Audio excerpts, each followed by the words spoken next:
তাদাখুল মোহাম্মদ আব্দুর রহমান জামাতে তাদাখুল। নারে তাকবীর, নারে তাকবীর। السلام عليكم ورحمة الله وبركاته. نحمده ونصلي على رسوله الكريم.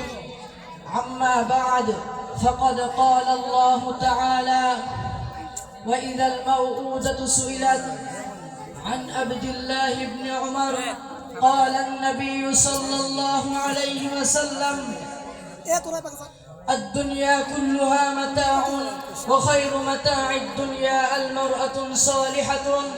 صدق الله العظيم وصدق رسوله النبي الكريم. ঐতিহাসিক জামিয়া ইসলামিয়া ইমদাদুল উলুম মোলামগারি মাদ্রাসার কর্তৃক আয়োজিত আসাম ছাত্র কাফেলার কর্তৃক পরিচালিত আজকের বাৎসরিক প্রতিযোগিতা অনুষ্ঠানের মুহতারাম সভাপতি, বিজ্ঞ বিচারক মণ্ডলী, সুদক্ষ পরিচালক ও অন্যান্য মেহমানবৃন্দ, সবাইকে আন্তরিক মোবারকবাদ, অভিনন্দন। আজকের যে তিনটি বিষয় নির্ধারণ করে দেওয়া হয়েছে তার মধ্যে থেকে আমি নারী অধিকার প্রতিষ্ঠায় ইসলাম এ সম্পর্কে আপনাদের সামনে কিছু আলোচনা করার চেষ্টা করব ইনশাআল্লাহ। সম্মানিত উপস্থিতি, বিশ্বভবন যখন জাহেলি আদারে আচ্ছন্ন, অশান্ত ধরনের চারিদিকে হাহাকার, আর এই হাহাকার বাতিল শয়তানিয়াতের দুর্দান্ত দাপটে পৃথিবী উচ্চমান, ভয়ঙ্কর নারী জাতির অবস্থান, অথচ মহান সৃষ্টিকার তার সৃষ্টি দ্বারা সুসজ্জিত নিখিল বসুন্ধরা, এ ধারাকে আল্লাহ তাআলা সুশোভিত করেছেন সৃষ্টির দ্বারা। মানুষকে সর্বোত্তম জাতি হিসেবে ঘোষণা দিয়েছেন। মানব জাতিকে নর নারী দুই শ্রেণীতে বিভক্ত করেছেন। এ বিভক্তি সত্ত্বেও নৈতিকতার দিক থেকে উভয়ের মধ্যে কোনো বিভেদ রাখেননি।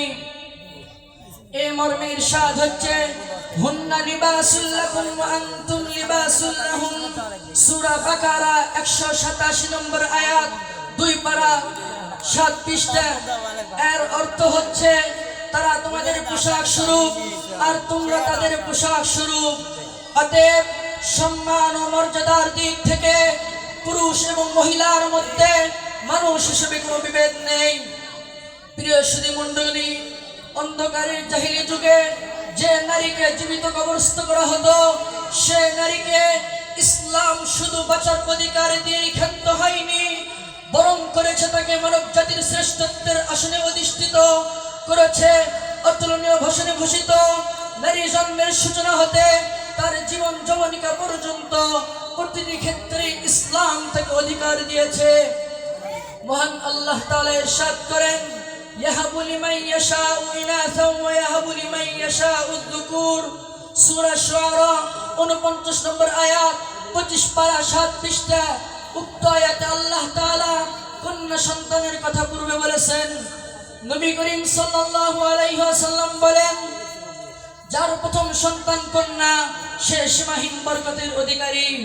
নবী করিম সাল্লাল্লাহু আলাইহি ওয়াসাল্লাম আরো ইরশাদ করেন, যে ব্যক্তি তার স্ত্রীর নিকট প্রিয় সে আল্লাহ তাআলার নিকট প্রিয়। নারীর অধিকার বর্ণনা করতে গিয়ে হযরত মুআবিয়া রাদিয়াল্লাহু তাআলা আনহু বলেন, আমি যখন নবী করিম সাল্লাল্লাহু আলাইহি ওয়াসাল্লামকে জিজ্ঞাসা করিলাম, হে আল্লাহর রাসূল, স্বামীর উপর স্ত্রীর কি অধিকার রয়েছে? তখন তিনি বলিলেন, তার অধিকার হলো যখন তুমি খাবে তখন তাকেও খাওয়াবে, যখন তুমি যে মানের পোশাক পরিধান করবে তখন তাকেও সে মানের পোশাক পরিধান করাবে, তার মুখমণ্ডলে আঘাত করবে না, অশ্লীল ভাষায় গালি দিবে না, গৃহ ব্যতীত অন্য কোথাও তার সঙ্গ পরিত্যাগ করবে না। ইসলাম নারীকে অন্যান্য অধিকারের সাথে সম্পত্তির অধিকার প্রদান করেছে। এ মর্মে কুরআন কারিমে ইরশাদ হচ্ছে, ইউসিকুমুল্লাহু ফি আওলাদিকুম লিযযাকারি মিসলু হাযযিল উনসায়াইন। সূরা নিসা 11 নম্বর আয়াত, 4 পারা 18 নম্বর পৃষ্ঠা। এর অর্থ হচ্ছে আল্লাহ তাআলা তোমাদেরকে তাকিদ হুকুম দিচ্ছেন যে তোমাদের ছেলে সন্তানদের জন্য 2 মেয়ের সমান অংশ নির্ধারিত। সম্মানিত সাথী ও বন্ধুগণ, কিন্তু অত্যন্ত পরিতাপের বিষয় হচ্ছে যে ইসলাম নারীকে সম্মান, মর্যাদা, স্বাধীনতা ও অধিকারের সুউচ্চ আসনে স্থান দিয়েছে, অথচ বিশ্বের নারীরা সেই ইসলামের প্রতি বিদ্রোহ তুলে দেখে রাস্তায় নেমেছে। নিজেদের অধিকার আদায়ের জন্য আজ তারা বলগাহীন ঘোড়ার মতো যেখানে সেখানে নিজেদের খুশি মতো ঘুরে বেড়াচ্ছে।